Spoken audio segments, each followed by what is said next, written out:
प्रगतिवाद प्रगतिवाद ऐसा दौर है जब 1918 से लेकर 1936 तक का जो दौर रहा, हम पढ़ रहे थे छायावाद में। उसमें जो काल्पनिकता, सूक्ष्मता या जो भी जिस प्रकार की रोमानियत भरी दृष्टि देखी गई, जहां पर समाज की जो सामान्य सी बातें होती है उन पर किसी प्रकार का कोई दृष्टिकोण उस कवि का नहीं था छायावाद के काल के।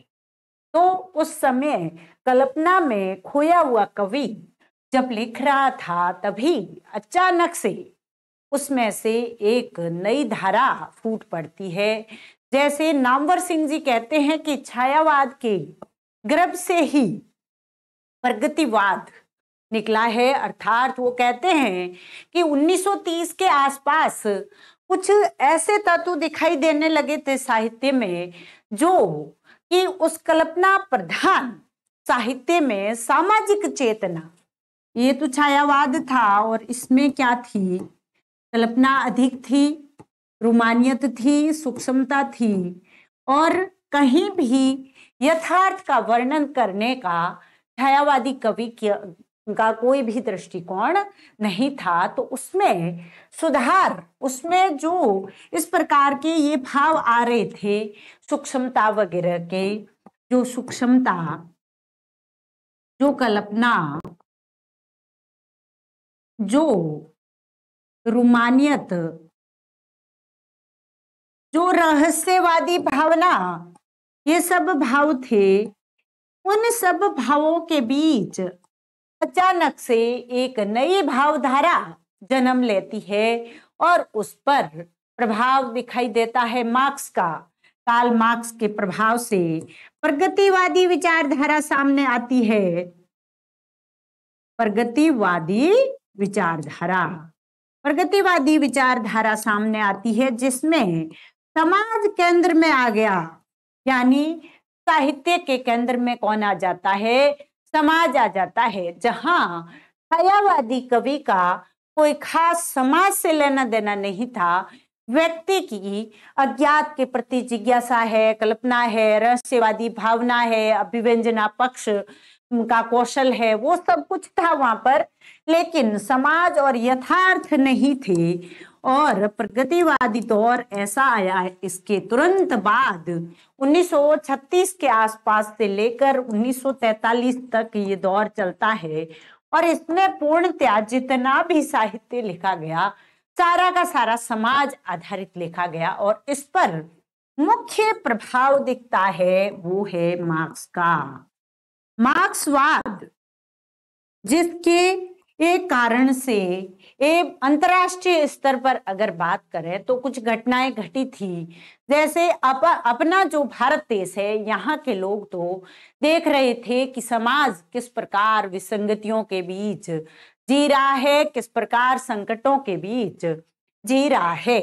लेकिन दूसरी तरफ वैश्विक स्तर पर देखा जाए तो रूस में बहुत बड़ी क्रांति हो चुकी थी और उस क्रांति की अवधारणा के मूल में मार्क्सवादी अवधारणा थी, जिसने समाज की सत्ता को स्थापित करने का काम कर दिया था। और शोषक और शोषित वर्ग, दो वर्ग जो बड़े माने गए हैं, उसमें से ये जो शोषित वर्ग है उसके पक्षधर लोगों द्वारा सरकारों की स्थापनाएं होने लगी थी और ये लहर यूरोप में भी दौड़ने लगी थी। इस वजह से ये इसका प्रभाव भारत पर भी कुछ दिखाई देता है और कुछ जो रोमानियत है, जो सूक्ष्मता, रहस्यवादिता, ऐसे भाव, अज्ञात के प्रति जिज्ञासा वगैरह बहुत ज्यादा बढ़ गए थे।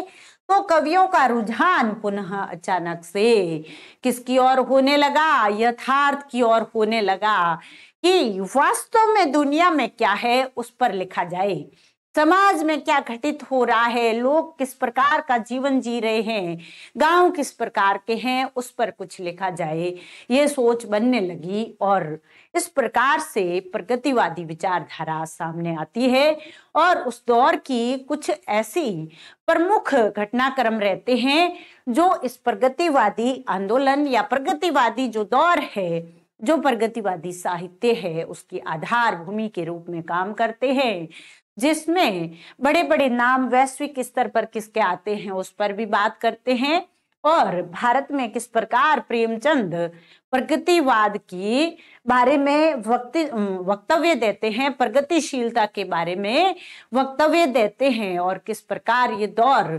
शुरू हो जाता है। और फिर साहित्य में केदारनाथ अग्रवाल, नागार्जुन, पंत, निराला सब अपनी लेखनी से प्रगतिवादी लेखन करते दिखाई देते हैं, उन पर हम बात करेंगे। तो प्रगतिवादी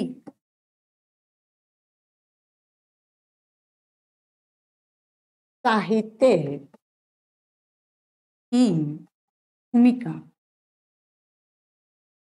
किस प्रकार से प्रगतिवादी साहित्य लिखा जाने लगा, किस प्रकार शुरुआत हुई, और ये साहित्य है क्या, क्या इसमें, इस साहित्य में किसका वर्णन होता है, उस पर बात करते हैं। तो प्रगतिवादी साहित्य में क्या होगा, आम मजदूर, किसान आदि निम्न या निम्न वर्ग माने जाने वाले लोगों पर केंद्रित साहित्य, केंद्रित साहित्य क्या कहलाएगा, प्रगतिवादी साहित्य कहलाएगा। इसमें खास नजर किस पर है, शोषित और शोषक दो वर्ग है, शोषक एवं शोषित दो वर्गों में से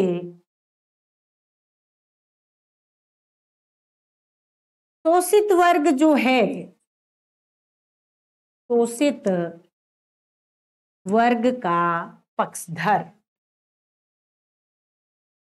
पक्षधर साहित्य जो है वो किसमें आएगा, प्रगतिवादी साहित्य में। शोषित वर्ग जिसमें एक साधारण सा मजदूर आएगा, किसान आएंगे, जिनका बार बार बड़े लोग साम्राज्यवाद, पूंजीवाद के नाम पर अक्सर शोषण करते रहते हैं, उद्योगपतियों द्वारा जिनका शोषण होता रहता है। तो ये शोषक और शोषित वर्ग थे, उनमें से शोषित वर्ग का पक्षधर और मार्क्स की अवधारणा पर आधारित की अवधारणा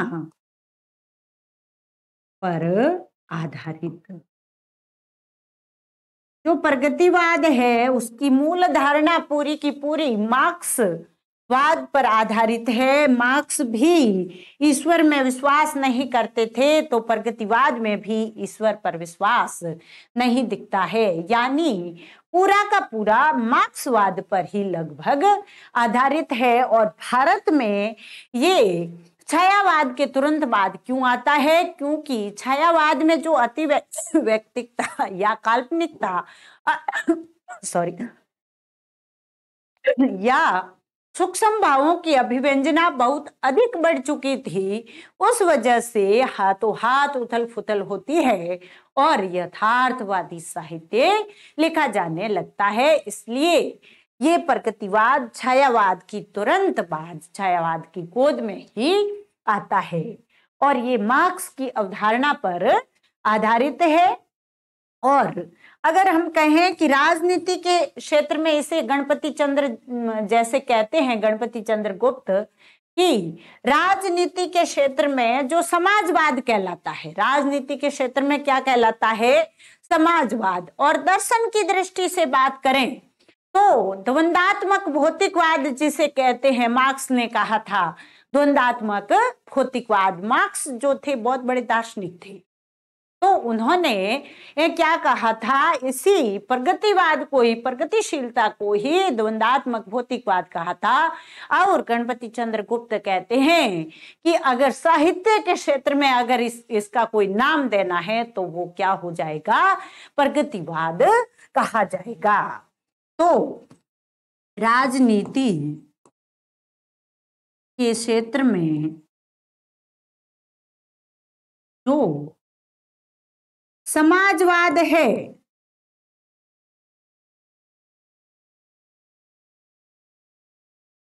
दर्शन के क्षेत्र में इसी को क्या कहते हैं, के क्षेत्र में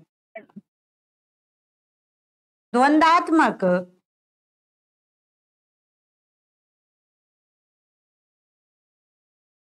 भौतिकवाद है, वही साहित्य के क्षेत्र में क्या होगा, प्रगतिवाद।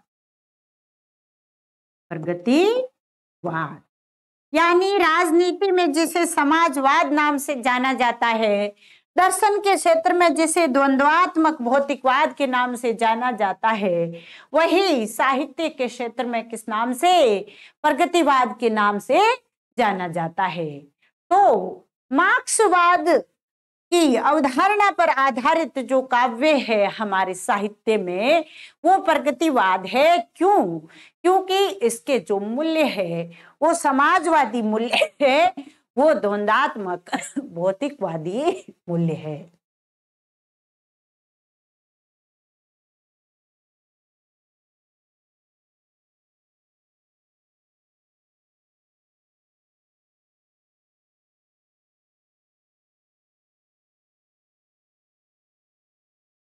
आगे इस पर बात करते हैं कि मार्क्सवाद जो है उस पर आधारित प्रगतिवाद है, लेकिन भारत में ये प्रगतिवादी मूल्यों पर आधारित साहित्य जैसे ही लिखा जाने लगा, वैसे ही ये दौर कब का था, 1936 से 1943 तक का काल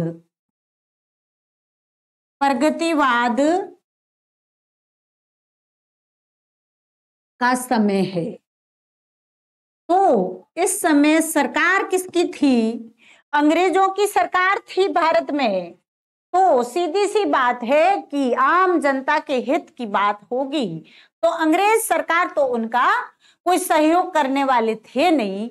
उन्होंने तो इसका क्या किया था, विरोध किया था। उन्होंने इसके खिलाफ एक हैलेट सर्कुलर जारी कर दिया था अंग्रेज सरकार ने।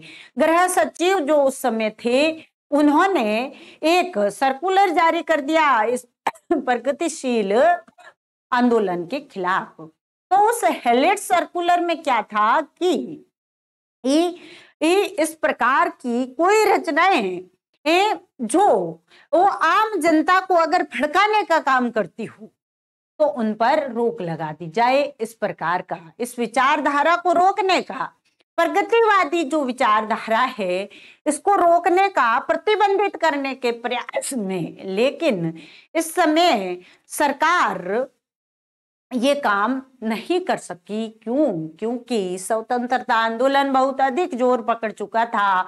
राष्ट्रीयता की भावना जो है वो बहुत अधिक मजबूत हो चुकी थी। इस वजह से इस समय अंग्रेजी सरकार इस आंदोलन पर रोक नहीं लगा सकी। साहित्य के क्षेत्र में ये बराबर अपने पैर मजबूत करता गया। अंग्रेज सरकार ने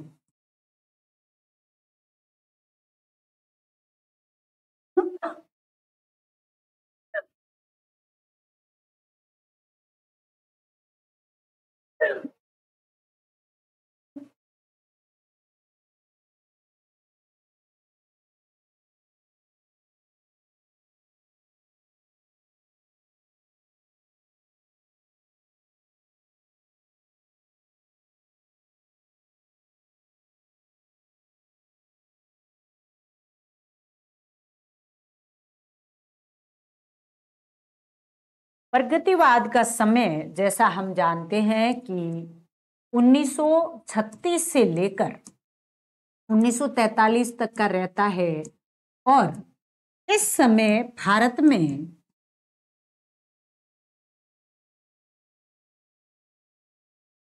राष्ट्रीय आंदोलन या स्वाधीनता आंदोलन बहुत ही जोरों पर चल रहा था। ये किसका समय था? राष्ट्रीय आंदोलन, राष्ट्रीय स्वाधीनता आंदोलन जोरों पर था।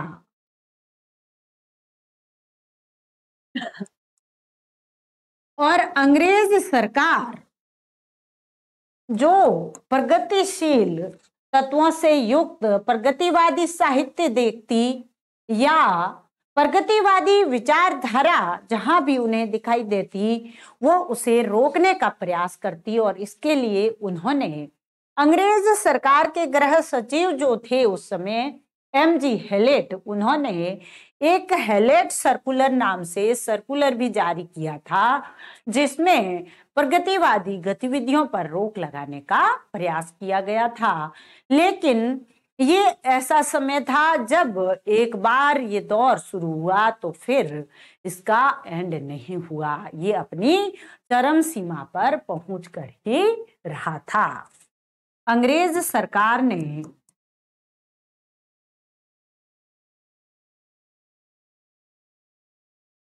प्रगतिवादी विचारधारा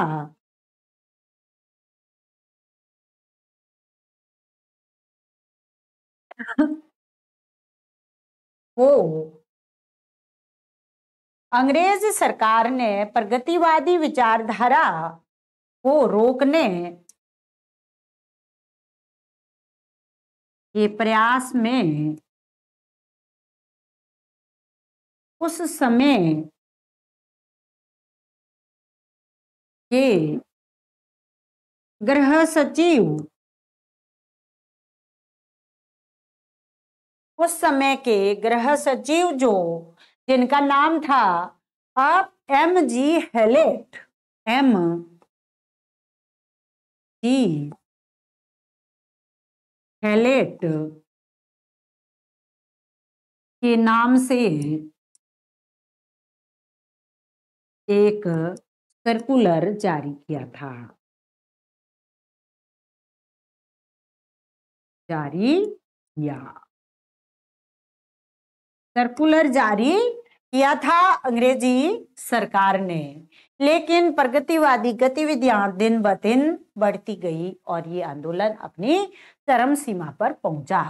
और वो ऐसा समय था, जैसे अभी हम बात कर रहे थे, कि बुद्धिजीवी वर्ग जो लेखन वगैरह कर सकता था, जो साहित्य में रुचि रखता था, जो अब हम कह सकते हैं कि जो कवि है, वो भी उस समय अपने सामने दो स्थितियां देख रहा था। एक स्थिति थी उसके सामने अपने देश की, जिसमें सामाजिक आर्थिक दृष्टि से विसंगतियां मौजूद थी, संकट मौजूद थे।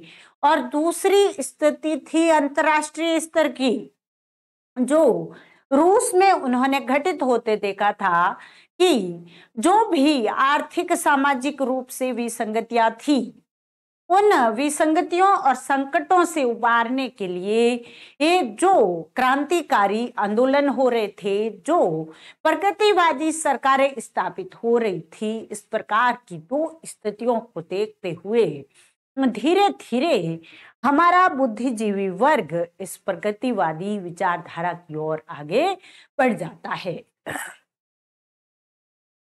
उस समय के बुद्धिजीवी वर्ग के सामने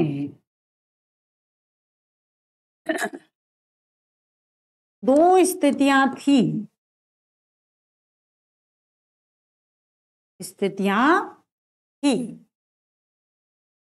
पहली स्थिति तो क्या थी? पहली स्थिति भारत में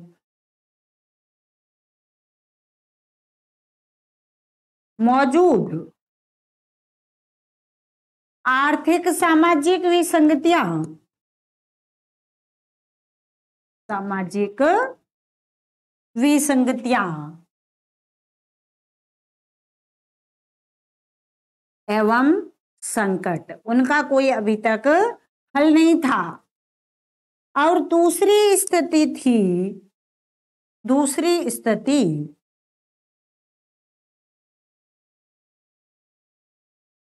वैश्विक स्तर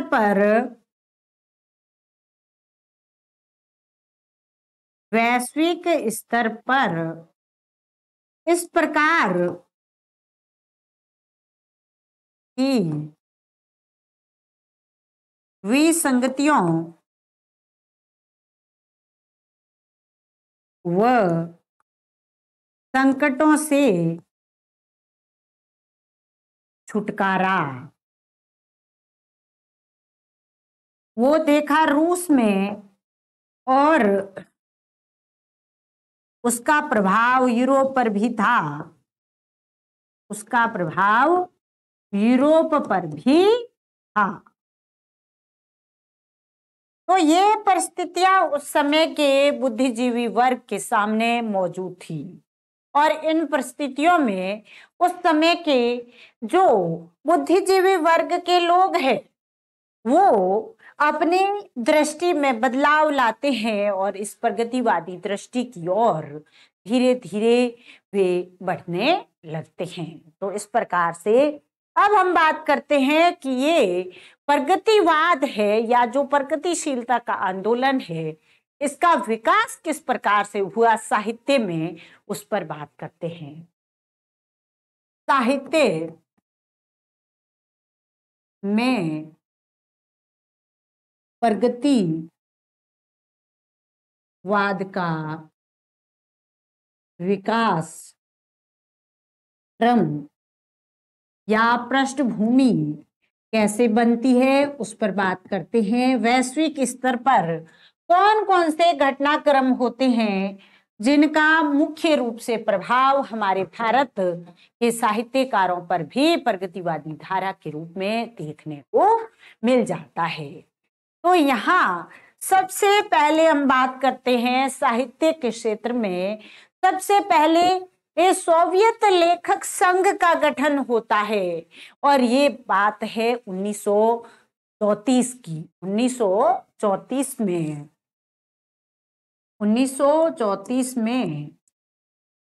सोवियत लेखक संघ की स्थापना, लेखक संघ की स्थापना कब होती है? सोवियत लेखक संघ की स्थापना 1934 में। नाम से ही स्पष्ट है कहाँ की बात है, रूस की। और 1934 में जो सोवियत लेखक संघ की स्थापना होती है, और इसके बाद धीरे धीरे ये साम्राज्यवाद और फासिस्टवाद का विरोध बढ़ता है और विश्व शांति की पहल की यहाँ से क्रांति का बिगुल बज जाता है, और फिर इसका प्रभाव यूरोप पर भी बराबर पड़ता है। विश्व शांति का बिगुल एवं साम्राज्यवाद का विरोध,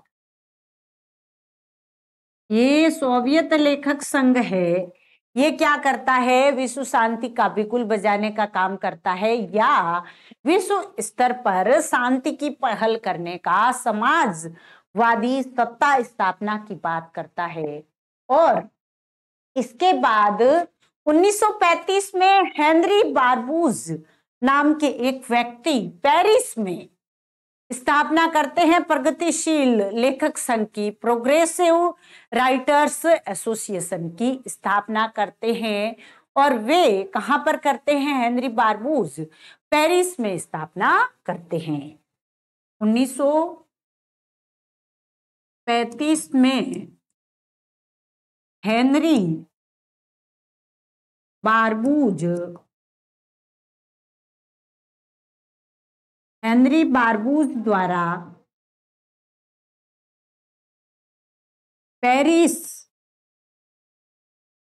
फ्रांस में, पेरिस में क्या किया जाता है 1935 में हेनरी बारबूज द्वारा? प्रगतिशील लेखक संघ की स्थापना की जाती है।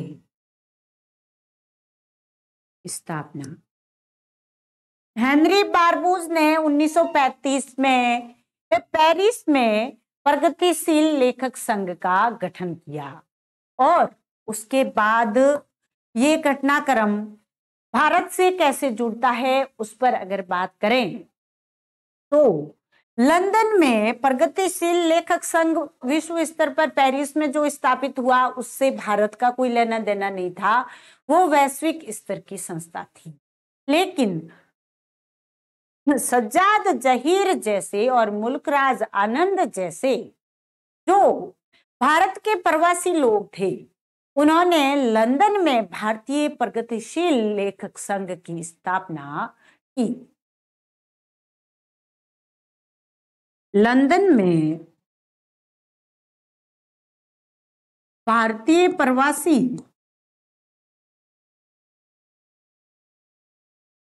मुल्कराज आनंद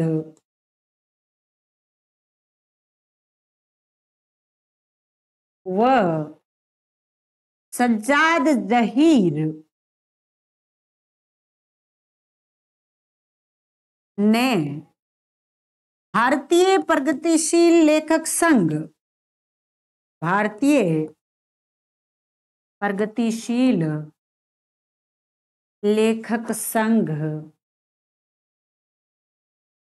की स्थापना की।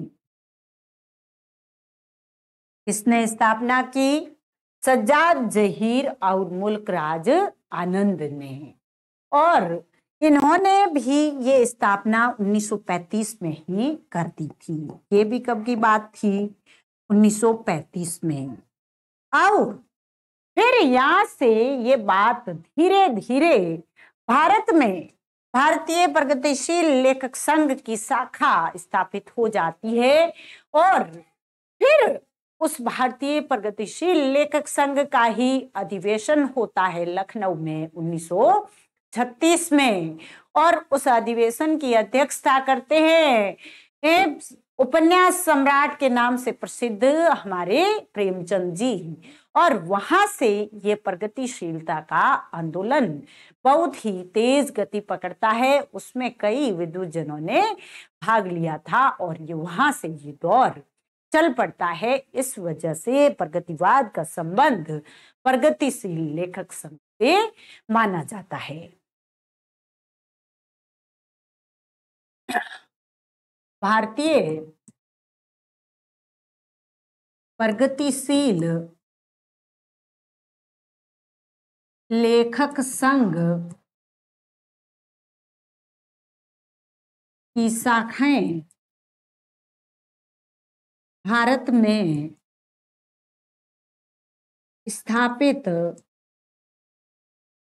हुई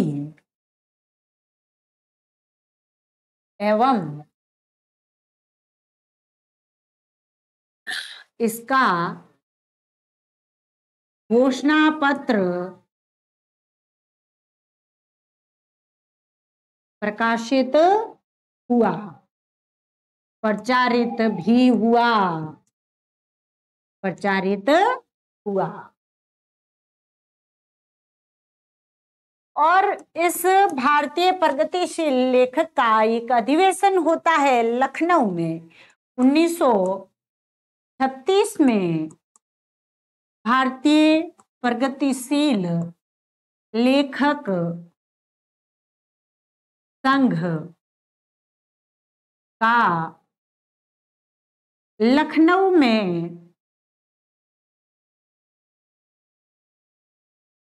अधिवेशन हुआ, अधिवेशन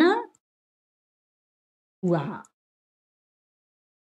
और इस अधिवेशन की अध्यक्षता कौन करते हैं? इस अधिवेशन,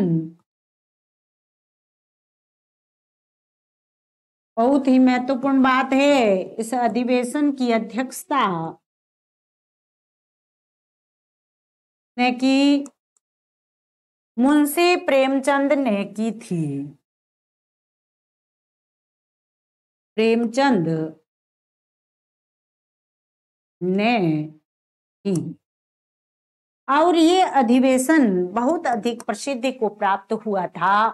और फिर यहाँ से प्रगतिवाद का दौर चल पड़ता है। इसलिए इस लेखक संघ का बहुत ही महत्वपूर्ण योगदान है प्रगतिवाद की पृष्ठभूमि में, या प्रगतिवादी जो दौर चला साहित्य के क्षेत्र में, उसमें इस जो ये घटनाक्रम है, जो ये विकास क्रम है, ये प्रगतिशील लेखक संघ है, इसके विचारों का बहुत अधिक महत्व रहा। क्योंकि केदारनाथ अग्रवाल हुए, नागार्जुन हुए, ये निराला हुए, पंत हुए, इनके विचारों पर कहीं ना कहीं इस प्रगतिशील लेखक संघ के विचारों का प्रभाव जरूर देखने को मिलता है। अब हम बात करते हैं प्रगतिवाद की सामान्य प्रवृत्तियों या सामान्य विशेषताओं पर। प्रगतिवाद की सामान्य प्रवृत्तियां, मुख्य बात क्या है? मार्क्सवादी अवधारणा से ये प्रभावित है।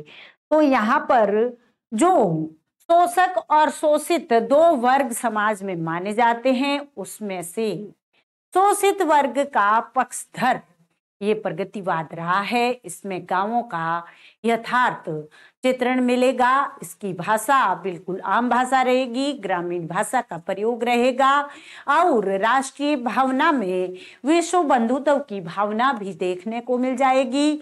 और ईश्वर में विश्वास इनका नहीं था। ये तो जन और जन में भी समाज कल्याण की बात सबसे अधिक करते हैं और सामाजिक क्रांति के पक्षधर ही रहे हैं। तो इनको हम बिंदुवार बात कर लेते हैं कि मुख्य मुख्य प्रवृत्तियां कौन कौन सी है। सबसे पहली और सबसे प्रमुख बात है कि इन्होंने अपने प्रगतिवादी साहित्य में यथार्थ का चित्रण सर्वाधिक किया है। यथार्थ का चित्रण, जहां छायावाद में, कविता में यथार्थ बिल्कुल नहीं था, कल्पनाएं ज्यादा थी, यहाँ पर पूरा का पूरा यथार्थवादी चित्रण ही देखने को मिलता है। समाज के वास्तविक स्वरूप का वर्णन निम्न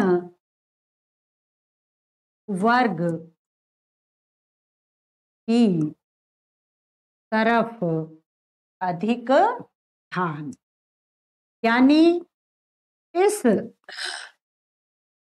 समय के जो प्रगतिवाद के जो कवि हैं, उनमें प्रमुख नाम अग्रवाल का आता है, केदारनाथ अग्रवाल है, या नागार्जुन है, या निराला की वह तोड़ती पत्थर हो गई, बंगाल का अकाल हो गया, ऐसी कविताएं जो है वो प्रगतिवादी दौर की कविताएं हैं।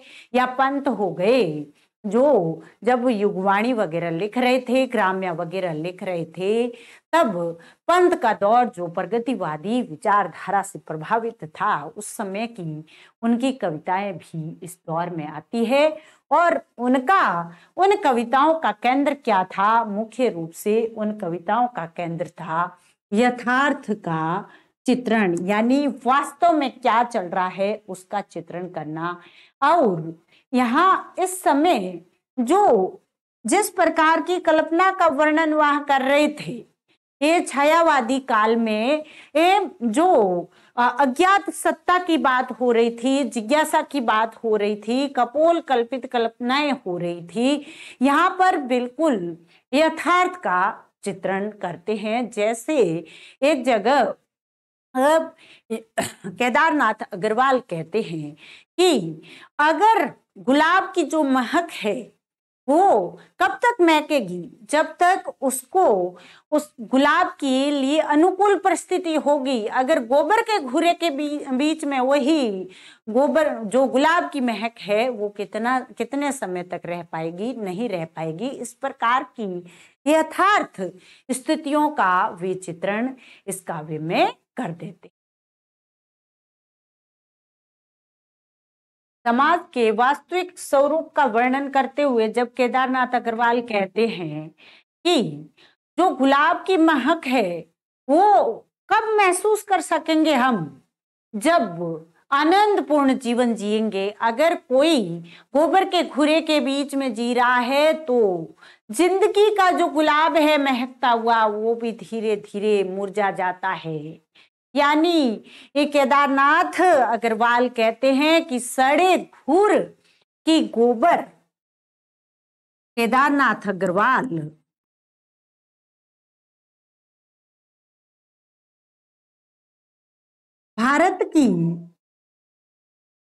भारत के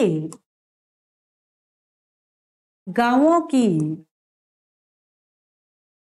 दयनीय स्थिति का चित्रण करते हुए कहते हैं, स्थिति पर विचार करते हुए कहते हैं कि एक तरफ तो हम बौद्धिकता की बात करते हैं, गुलाब की खुशबू जो है वो एक तरह से हम कह सकते हैं कि गुलाब जो है वो समृद्धि का भी प्रतीक है। क्योंकि गुलाब के करेंगे जब हमारे जीवन में सुख होगा। अगर हम जीवन के जो अनिवार्य ये हमारे संसाधन है वो नहीं जुटा पाए तो हमें गुलाब याद नहीं आएगा। पहले जैसे गोदान में होरी कहता है वैसे गाय उसके लिए बहुत बड़ी लालसा है, गुलाबों की बात तो बहुत दूर है।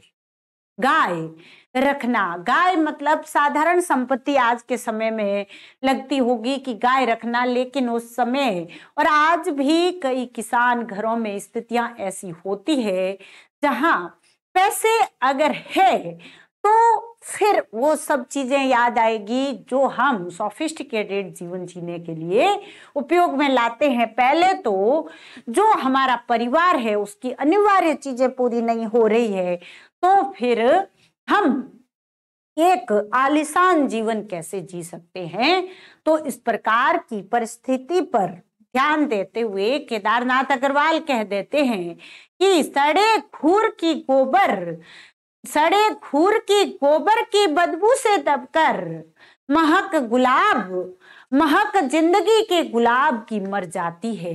यानी जो गुलाब इतना महकता है और जिंदगी भी क्या है गुलाब की तरह है, वो उस जो सड़ा हुआ गोबर का खूरा है उसमें रहते रहते मनुष्य की जिंदगी, जीवन जीने की इच्छा भी एक तरह से मर जाती है। तो यहाँ पर कई भाव एक साथ, जिजीविषा कैसे मरती है इंसान की उस पर भी है, लेकिन उसमें से आदमी उठ सकता है, खड़ा हो सकता है, अपने आप को मजबूत बना सकता है, लेकिन उसके लिए उसे खुद को मजबूत होना पड़ेगा। और ऐसी विचारधारा लेकर प्रगतिवादी लेखक आते हैं और बिल्कुल यथार्थ का चित्रण करते हैं। वे कल्पना से बिल्कुल बाहर आ चुके हैं।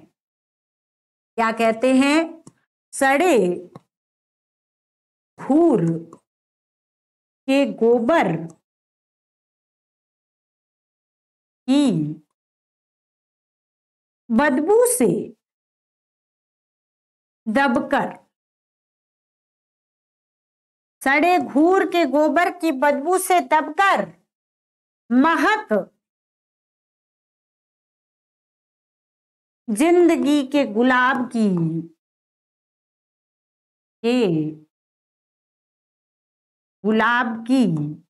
महक जिंदगी के गुलाब की क्या हो जाती है? मर जाती है।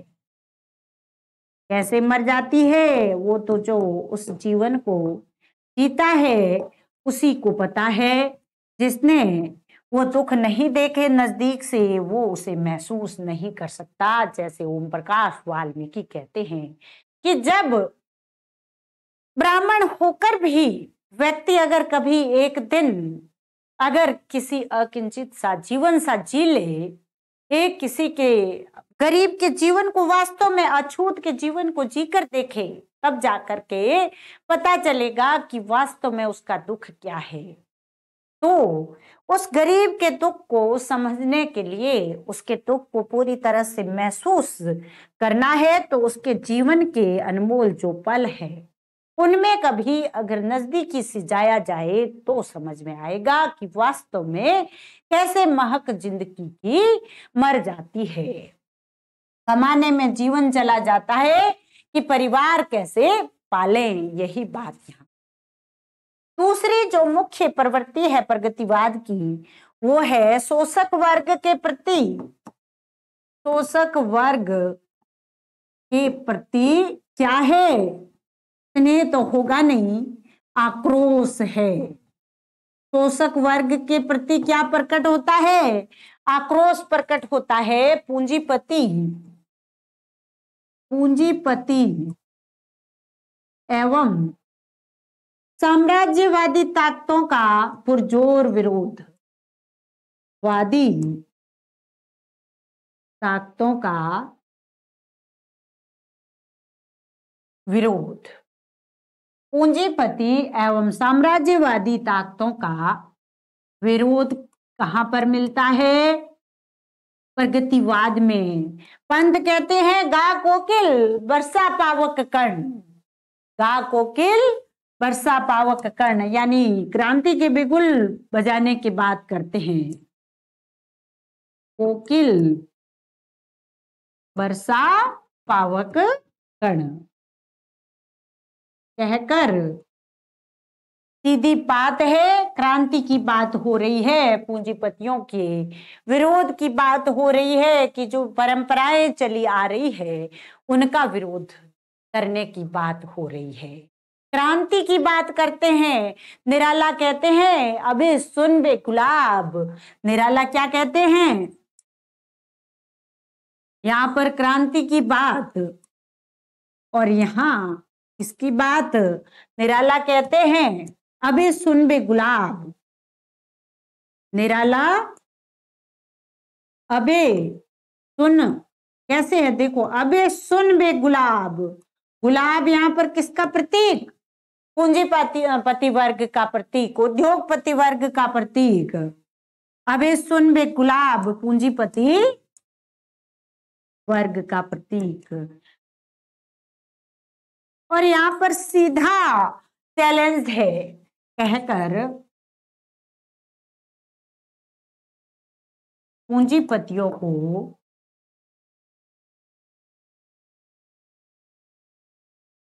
चुनौती देते प्रतीत होते हैं, चुनौती देते हैं।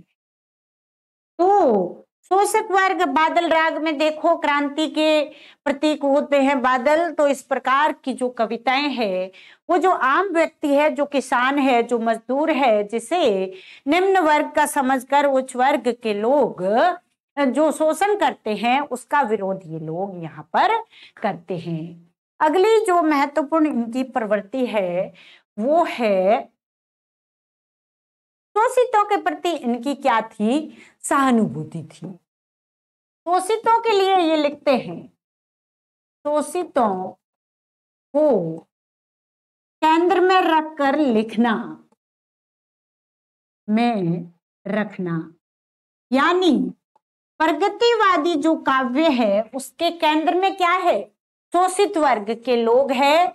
जैसे निराला जी क्या कहते हैं, वह तोड़ते पत्थर मैंने देखा इलाहाबाद के पथ पर। छायावाद का कोई कवि, वैसे आप कह सकते हो निराला जी छायावाद के हैं, लेकिन जब वो तोड़ती पत्थर लिखते हैं तो वो छायावादी निराला नहीं है, वो प्रगतिवादी निराला है।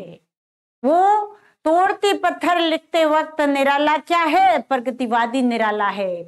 आम जन की कवि है निराला, उसमें अभिजात्य नहीं है, उसमें सूक्ष्मता नहीं है, उसमें कल्पना नहीं है। वह तोड़ती पत्थर मैंने देखा इलाहाबाद के पथ पर, या फिर कहे कि बाप बेटा बेचता है भूख से बेहाल होकर।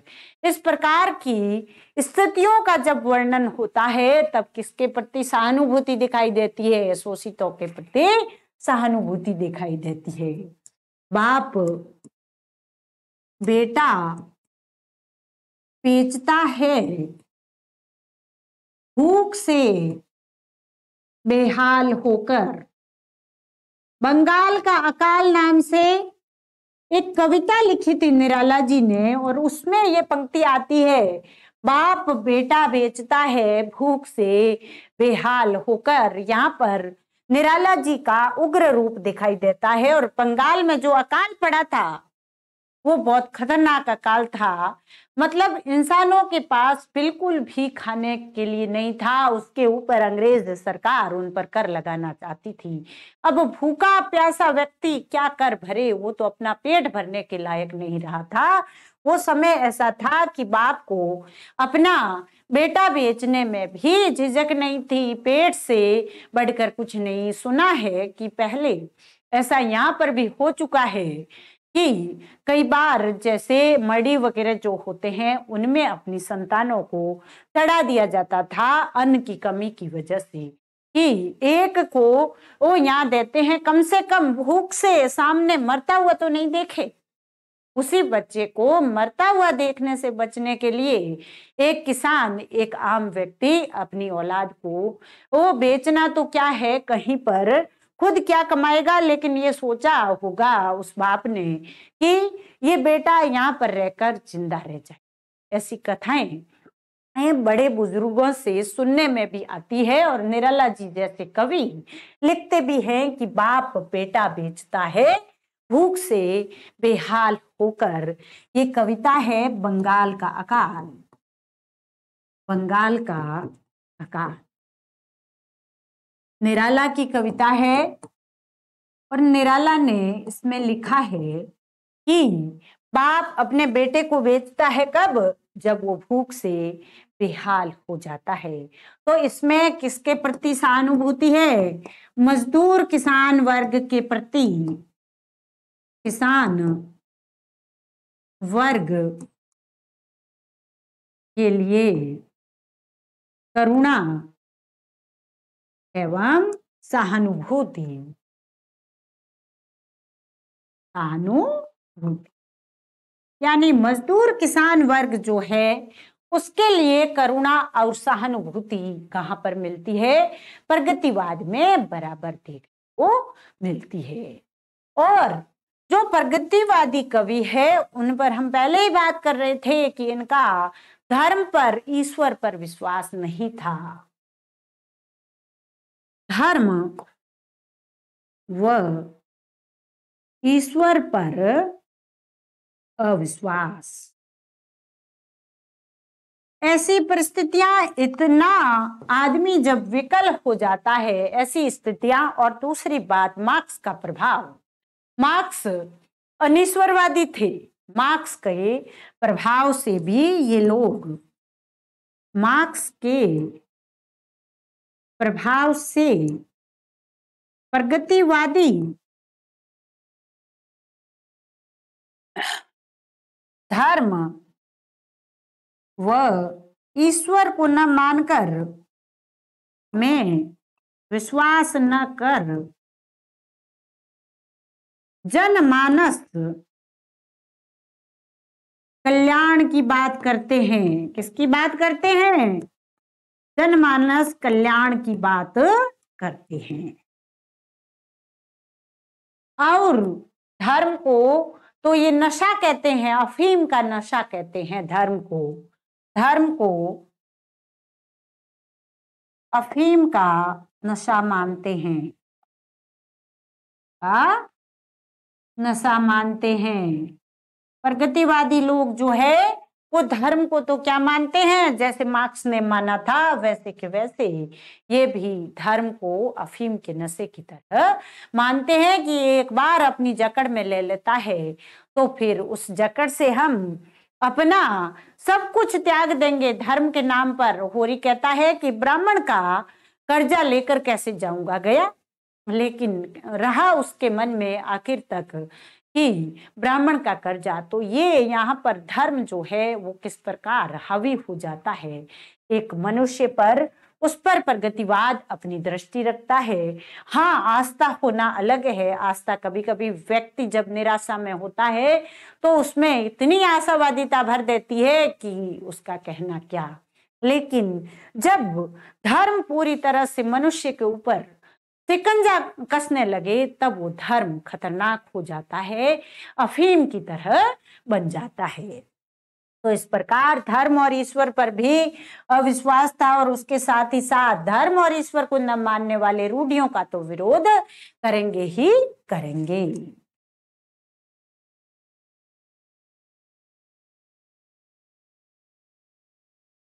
रूढ़िवादिता का विरोध, रूढ़िवादिता का यहाँ पर आकर जो ये सामाजिक क्रांति का पक्ष लेने वाले कवि किसी प्रकार के भाग्यवाद में विश्वास नहीं करते, धर्म में विश्वास नहीं करते, स्वर्ग की अवधारणा में विश्वास नहीं करते हैं, केवल कर्म में विश्वास करते हैं। क्रांति की बात करते हैं, गा कोकिल बरसा पावक कण कहने वाले इधर विश्वास नहीं करते रूढ़िवादिता में। स्वर्ग, धर्म, भाग्यवाद, रूढ़ परंपराएं सब में प्रगतिवादी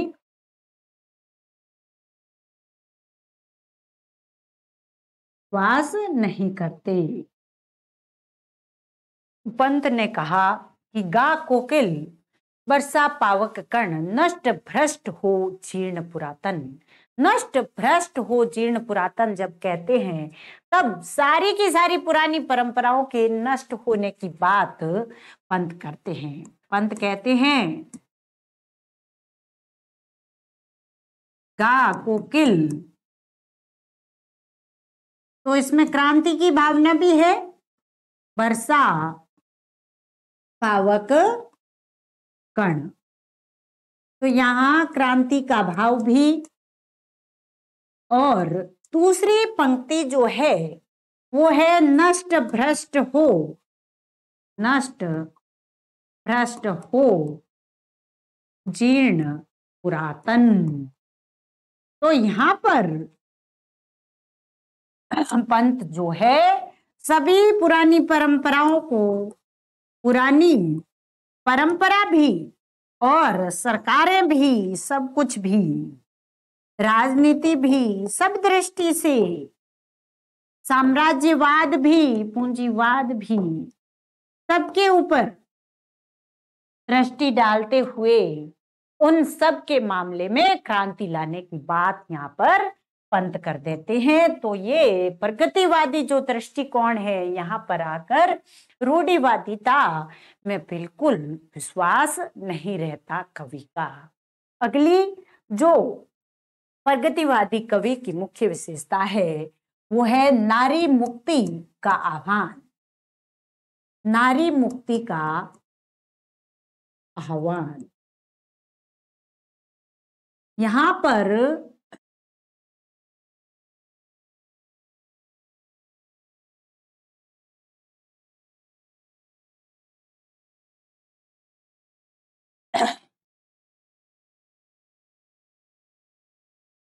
जो प्रगतिवादी कवि है वो मनुष्य या मानवता की बात करते हैं, और मानवता की जहां बात आएगी वहां स्त्री और पुरुष दोनों की समानता की बात जरूर आएगी। स्त्रियों के अधिकारों की बातें धीरे धीरे आने लग गई थी। और पंत की एक बहुत ही महत्वपूर्ण पंक्ति है, योनि नहीं है नारी ये वह भी मानवी, वह भी मानवी है। पंत कहते हैं कि नारी केवल योनि नहीं है, जन्म देने का माध्यम ही नहीं है, वो भी मानव है, उसमें भी मानवता है, उसको भी अपने अधिकार दो भाई। इस प्रकार की बात पंत करते हैं। पंत की पंक्ति योनि नहीं है नारी, मानवी है वो, मानवी है वो। इस प्रकार की बात जब पंत करते हैं तो यहाँ पर स्त्री पुरुष की समानता की बात सामने आती है। यानी पंत स्त्री पुरुष की समानता की बात प्रगतिवादी कवि, प्रगतिशील अगर विचार है तो उसमें समाज का वो तबका जो कोई भी हो, भले स्त्री हो पुरुष हो, जो दबता हुआ महसूस हुए उसके पक्ष में बोलना प्रगतिशीलता का प्रतीक है। तो पंत की इस पंक्ति में नारी मुक्ति की बात हो रही है, नारी को अपने अधिकार देने की बात होती है, नारी को अपने अधिकार देने की बात होती है। अगली अगर विशेषता की बात करें तो जो प्रगतिवादी साहित्य है उसमें हमें अधिकतर ग्राम्य प्रकृति दिखाई देगी। क्यों? क्योंकि प्रगतिवादी साहित्य का संबंध किससे है? आमजन से। और आमजन, भारत का अधिकतर आमजन कहाँ बसता है? गांवों में बसता है। तो गांवों से, गांव की प्रकृति का चित्रण अधिक मिलेगा। ग्राम्य प्रकृति, भले नागार्जुन हो, भले केदारनाथ अग्रवाल हो, का चित्रण। और पंत की हम जब ग्राम्या पढ़ रहे थे तब हमने बात की थी कि पंत गांवों में कम रहे, अभिजात्य वर्ग के थे, लेकिन दौर था ऐसा, उनको भी गांवों की संस्कृति ने, गांवों की प्रकृति ने अपनी तरफ आकर्षित किया। इसलिए उन्होंने किसानों के बारे में लिखा, बुढ़े के बारे में लिखा, चमारों के बारे में लिखा। तो जो बुद्धिजीवी वर्ग था वो गांवों से बहुत अधिक उस समय प्रभावित था। और नागार्जुन वगैरह को तो तरौनी गांव वगैरह बहुत याद आते थे जब वे शहर में रहते थे। वो खुद कहते हैं कि तरौनी गांव की याद आती है। और क्या याद आती है? वहां की लीचियां और आम याद आते हैं, याद आती है लीचियां और आम। इस प्रकार की जब बात करते हैं तो ग्राम्य परिवेश जो है उसका चित्रण करते हुए दिखाई देते हैं और आम जन की भाषा का प्रयोग करते हुए भी दिखाई देते हैं। खांटी ग्रामीण संस्कृति का चित्रण इस समय मिलता है।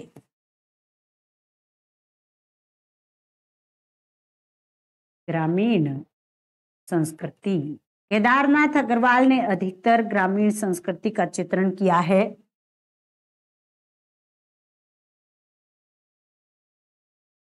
ग्रामीण संस्कृति का चित्रण। इसके साथ ही साथ अगली जो मुख्य विशेषता है, आम जन की भाषा। आम जन की भाषा, जो प्रगतिवादी काव्य है उसकी भाषा कैसी है? आम जन की है, बिल्कुल आम भाषा के शब्द, देशज भाषा के शब्दों का अधिक प्रयोग, देशज या स्थानीय शब्दावली का प्रयोग। नागार्जुन की वो पंक्ति हम यहाँ ले सकते हैं। याद किसकी आती है? तरुणी ग्राम की। क्या कहते हैं? याद आता है, याद आता है तरोनी ग्राम, तरोनी ग्राम। और याद आती है लीचियां और आम, याद आती है लीचियां ओ आम। यानी वहां पर जो लीचियां खाई थी, जो आम खाए थे, वो याद आते हैं। कौन कहते हैं? नागार्जुन कहते हैं।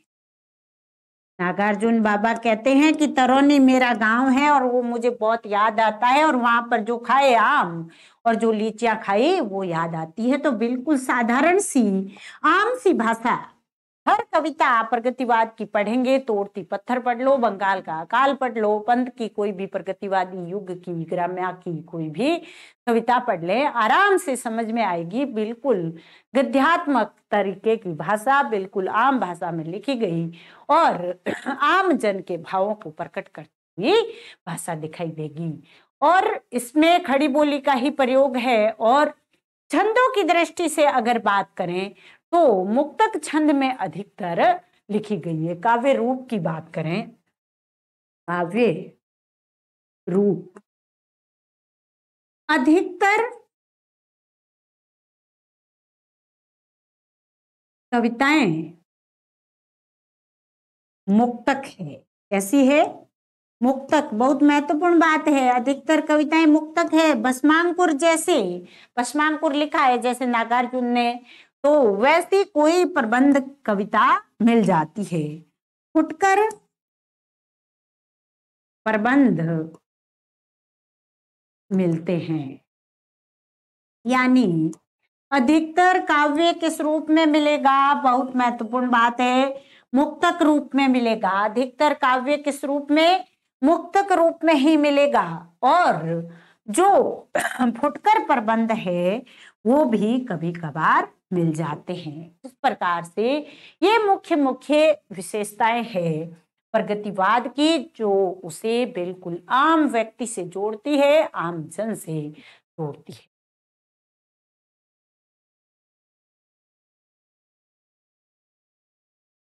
प्रश्नोत्तर।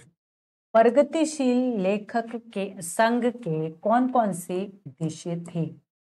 यानी जो प्रगतिशील लेखक संघ बना था उसके कौन कौन से उद्देश्य थे जो 1936 के घोषणा पत्र में दर्शाए गए थे।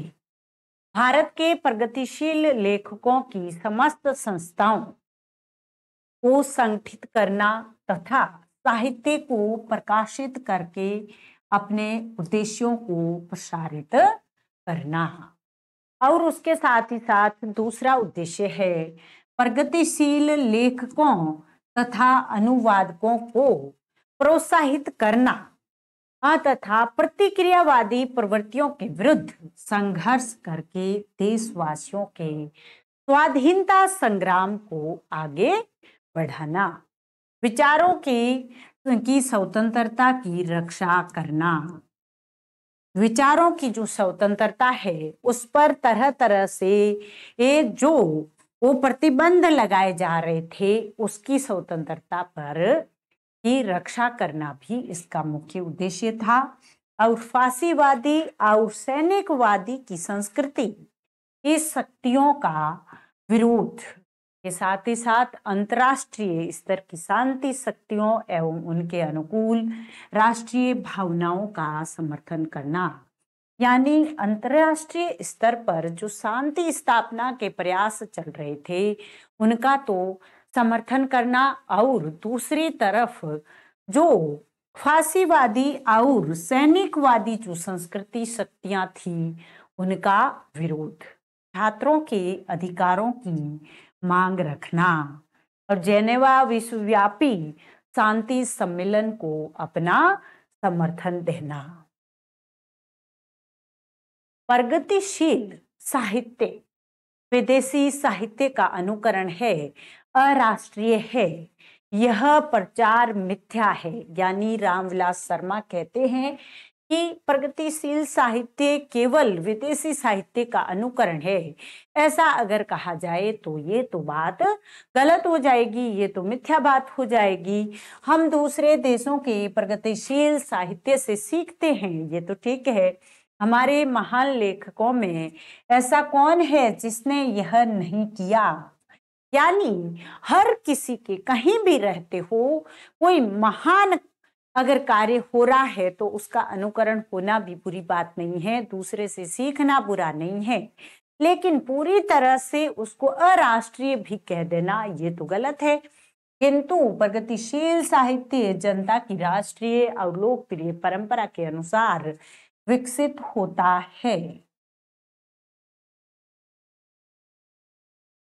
वह जनता के हित प्रतिबिंबित करता है, अतः यह उत्कृष्ट रूप में राष्ट्रीय और जनवादी है। यानी इस पर विदेशी प्रभाव था, लेकिन उसमें राष्ट्रीय हित मुख्य थे और भारतीय आम जन को ही केंद्र में रखा गया था। तो इस पर पूरी तरह से विदेशीपन का तो कोई आरोप लग ही नहीं था। प्रगतिवाद के विस्तार एवं प्रतिष्ठा का कौन सा काल है? 1936 से विस्तार एवं प्रतिष्ठा विस्तार एवं प्रतिष्ठा का अर्थ है कि इस समय ये पूरी तरह से प्रतिष्ठित हुआ। और उसके बाद रहा कब तक? 1936 से लेकर अगर काल का समय पूछा जाए, काला अवधि पूछी जाए तो कितनी होगी? 1936 से लेकर 1943 तक की अवधि। काला अवधि जो है ये किसकी अवधि है? ये है प्रगतिवाद का समय। इस प्रकार से प्रतिष्ठा काल वाले सवाल की बजाय इस सवाल को ऐसे ही कर देते हैं, 1936 से 1943 इसका काल है प्रगतिवाद का विस्तार एवं प्रतिष्ठा,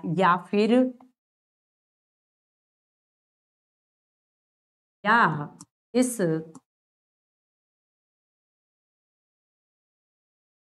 बाद की काला अवधि है। तो इसका उत्तर हो जाएगा 1936 से 1943 तक। नहीं तो कंफ्यूजन क्रिएट हो जाएगा, बीच में 39 सन का कोई महत्व नहीं है। प्रगतिशील लेखक संघ का प्रथम सम्मेलन कब और कहाँ हुआ? अप्रैल 1936 में हुआ था, लखनऊ में। और अध्यक्षता किसने की थी? प्रेमचंद जी द्वारा इसकी अध्यक्षता की गई थी। साहित्य में राजवंशों का गौरवगान, सुंदरी सौंदर्य चित्रण एवं निजी वेदना की अभिव्यक्ति बहुत हो चुकी। अब हमें उपेक्षित वर्गों की स्थिति सामने लाकर उनकी दशा सुधारने का प्रयास करना होगा। ये कथन किसका है? प्रेमचंद जी का। बहुत महत्वपूर्ण है ये कथन है किसका? प्रेमचंद जी ने कहा था। और इस कथन को प्रगतिवाद की आत्मा कहने वाले कौन है? डॉक्टर नामवर सिंह जी। यानी ये प्रगतिवाद की आत्मा किसका कथन है? प्रेमचंद का। कौन सा कथन? साहित्य में राजवंशों का गौरवगान, सुंदरी सौंदर्य चित्रण एवं निजी वेदना। किसकी बात हो रही है? छायावाद की। छायावाद में सौंदर्य चित्रण ज्यादा था, अभिजात्यवाद ज्यादा था, लाक्षणिकता अधिक थी। तो यहाँ पर प्रेमचंद जी कहते हैं कि उस प्रकार की बात तो पहले भी बहुत हो चुकी, अब तो उपेक्षित वर्गों की स्थिति सामने लाकर उनकी दशा सुधारने की बात करनी होगी।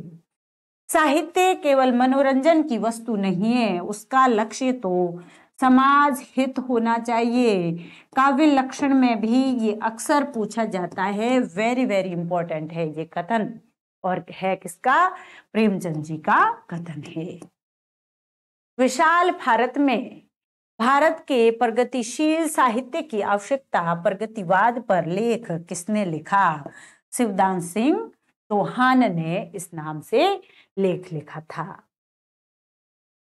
प्रगतिवाद के मूल तत्व कौन कौन से हैं? यह जीवन के प्रति एक वैज्ञानिक दृष्टिकोण रखता है। यानी प्रगतिवाद जो है उसके मूल में कौन कौन सी अवधारणाएं काम करती है, वो मुख्य कौन कौन है, इस प्रकार से है। यह द्वंद्वात्मक भौतिकवाद का विश्लेषण कर धन को ही संपूर्ण विषमताओं का मूल कारण मानता है। समाज में उसके समान विभाजन पर बल देता है। यानी धन अगर समाज में समान रूप से वितरित हो जाए तो किसी प्रकार की कोई समस्या आएगी ही नहीं। इसका दृष्टिकोण पूर्णतः भौतिकवादी है, इसलिए यह किसी भी अलौकिक या अदृश्य ईश्वर शक्ति, नियतिवाद, परलोकवाद, कर्मवाद, आत्मा की अनश्वरता आदि को मान्यता नहीं देता। ईश्वर में बिल्कुल इनका विश्वास नहीं था, क्योंकि ये उच्च वर्ग द्वारा निम्न वर्ग के शोषण को एक प्रधान साधन मानते हैं। इसका उद्देश्य पूंजीवाद, साम्राज्यवाद, सामंतवाद आदि सभी प्रतिक्रियावादी तत्वों से संबंध सामाजिक, राजनीतिक, नैतिक, धार्मिक एवं साहित्यिक रूढ़ियों का विरोध कर ऐसे समाज की स्थापना करना है जिसमें सबको उन्नति करने और जीवन की सामान्य सुख सुविधाएं प्राप्त करने और भोगने का समान अवसर और अधिक प्राप्त हो। कहने का अर्थ यह है कि ये समाज ऐसे समाज पर आधारित अवधारणा का समर्थन करता है जिसमें सबको समान अधिकार प्राप्त हो सके। यह साहित्य में व्यक्ति के ऊपर समाज की सत्ता की स्थापना करता है। इसका उद्देश्य पूंजीवाद, साम्राज्यवाद, सामंतवाद आदि सभी प्रतिक्रियावादी तत्वों से संबंध सामाजिक, राजनीतिक, नैतिक, धार्मिक तथा साहित्यिक रूढ़ियों का विरोध कर ऐसे समाज की स्थापना करना है जिसमें सबकी उन्नति निहित हो और जीवन की सामान्य सुख सुविधाएं प्राप्त करने और भोगने का समान अधिकार प्राप्त हो। ये सभी के सभी प्रगतिवाद के मूल तत्व थे।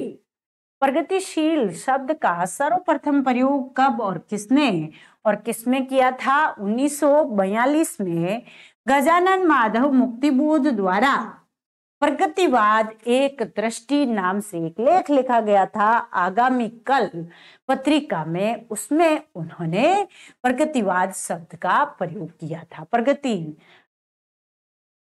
प्रगतिशील होगा, प्रगतिशील नहीं, प्रगतिवाद ही है। प्रगतिशील तो पहले ही हो रहा था।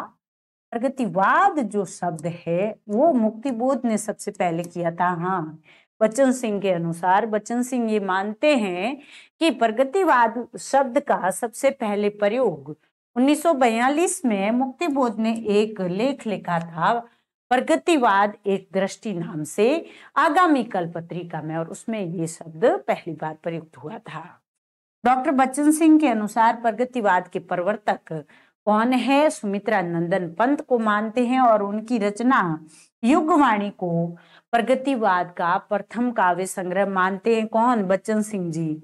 बच्चन सिंह क्या मानते हैं कि सुमित्रा नंदन पंत प्रगतिवाद के प्रथम कवि है और जो उनकी युगवाणी कृति है वो प्रथम प्रगतिवादी रचना है। प्रगतिवाद के प्रवर्तकों के बारे में संगत है। एक किस आलोचक के अनुसार कौन प्रवर्तक है उस पर देखिए। गणपति चंद्रगुप्त किसको प्रवर्तक मानते हैं? रामेश्वर करुण को। गणपति चंद्रगुप्त के अनुसार जो प्रगतिवाद के प्रवर्तक है वो कौन है? रामेश्वर करुण। और उनकी रचना कौन सी है? प्रगतिवाद के प्रवर्तन की पहली करुण सस्सई, जिसकी भाषा थी ब्रज, लेकिन इसमें ईश्वर की अवधारणाओं पर और इस प्रकार के प्रश्न चिन्ह लगाए गए हैं और भौतिकवाद की स्थापना की बात की गई है। धन के समान वितरण की बातें मिलती है, उससे संबंधित कविताएं मिलती है। इस वजह से गणपति चंद्रगुप्त कहते हैं कि करुण सस्सई जो रचना है वो प्रगतिवाद की प्रथम रचना है और उनके अनुसार प्रगतिवाद के प्रवर्तक जो है वो है रामेश्वर करुण। और डॉक्टर बच्चन सिंह सुमित्रा नंदन पंत को मानते हैं और रचना मानते हैं युगवाणी को, और सर्वमान्य मत के अनुसार सुमित्रा नंदन पंत को ही प्रगतिवाद का प्रवर्तक माना जाता है, क्योंकि उनके ही काव्य में सबसे पहले प्रगतिवादी विचारधाराएं आती है, निराला जी के और पंत जी के। प्रगतिशील साहित्य से मतलब उस साहित्य से है जो समाज को आगे बढ़ाता है, मनुष्य के विकास में सहायक होता है। ये कथन है रामविलास शर्मा का। दर्शन में जो द्वंदात्मक भौतिक विकासवाद है, राजनीति में जो साम्यवाद है, वही साहित्य में क्या है? प्रगतिवाद है। ये कथन है गणपति चंद्र गुप्त का। छायावाद के शून्य सूक्ष्म आकाश में अति काल्पनिक उड़ान भरने वाली अथवा रहस्य के निर्जन अदृश्य शिखर पर विराम करने वाली कल्पना को जनजीवन का यथार्थ चित्र अंकित करने के लिए एक हरी भरी ठोस जनपूर्ण धरती की आवश्यकता थी। लिखने में एक सौंदर्य चित्रमयी भाषा है तो समझ लेना चाहिए कि ये कथन किसका हो सकता है, सुमित्रा नंदन पंत का, क्योंकि वह नए युग की एक नई मांग थी। प्रगतिवाद ने इस मांग को पूरा करने का बीड़ा उठाया और वह छायावाद के व्यक्तिगत दृष्टिकोण का विरोध कर समष्टि को अपने साथ समेट कर आगे बढ़ा और उसने साहित्य को पूर्णतः जनजीवन के साथ ला मिलाया। ये कथन है पंत जी का। स्वानों को मिलता दूध वस्त्र, भूखे बालक अकुलाते हैं, पंक्ति में शोषण के विरुद्ध आवाज उठाई गई है और ये पंक्ति किसकी है, दिनकर जी की। छायावाद के गर्भ से 1930 के आसपास नवीन सामाजिक चेतना से युक्त जो साहित्यिक धारा का जन्म हुआ, 1936 में प्रगतिशील साहित्य या प्रगतिवाद की संज्ञा इसी को दी गई। ये कथन है नामवर सिंह का प्रगतिवाद के बारे में।